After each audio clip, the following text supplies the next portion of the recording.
আসসালামু আলাইকুম। যারা ঘরে বসে ইংরেজিতে কথা বলা শিখতে চান, অপরকে শেখাতে চান, তার খানমেদের চিলি স্পোকেন এই বইটি সংগ্রহ করতে পারেন।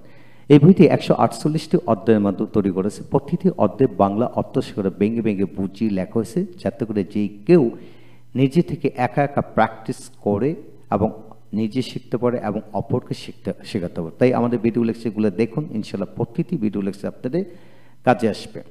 লক্ষ্য করুন chapter 63 page number 1 to 212, how to practice adjective with being বসে কীভাবে আপনি পড়বেন, অর্থাৎ অ্যাডজেক্টিভের পরে বিং বসে কীভাবে পড়বেন লক্ষ্য করেন। যেমন বিং অনেস্ট সৎ হয়ে বা হওয়ায় বা হচ্ছে। যখন আপনি অ্যাডজেক্টিভ পড়বে, যখন বিং বসাবেন, এখানে আপনি 4টি অর্থ প্রকাশিত: সৎ হইয়া, সৎ হয়ে, সৎ হওয়ায়, সৎ হচ্ছে। 4ভাবে আপনি এখানে অর্থ প্রকাশ পায়। বিং ডিসঅনেস্ট অসৎ হয়ে বা হয় বা হচ্ছে। বিং হ্যাপি সুখী হয়ে বা হয় বা হচ্ছে। বিং আনহ্যাপি অসুখী হয়ে অসুখী হয় বা হচ্ছে।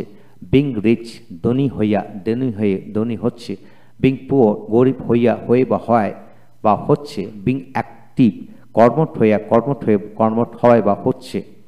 এইভাবে আপনি being rich, being active, being inactive, being industrious, being lazy, being expert, being inexpert, being strong, being weak, being good, being bad, being tall, being short, being fat, being thin, being wise, being fool, being kind, being cruel, being healthy, being sick, being beautiful, being ugly, being easy, being hard, being polite, being impolite, being valuable, being valueless, being illegal, being pure, being impure। হ্যাঁ, আপনি প্রতিটা অ্যাডজেক্টিভকে যদি এইভাবে positive এবং negative মিলিয়ে আপনি practice করেন, naturally আপনার মধ্যে স্পোকেন ফ্লুয়েন্সি বেড়ে যাবে।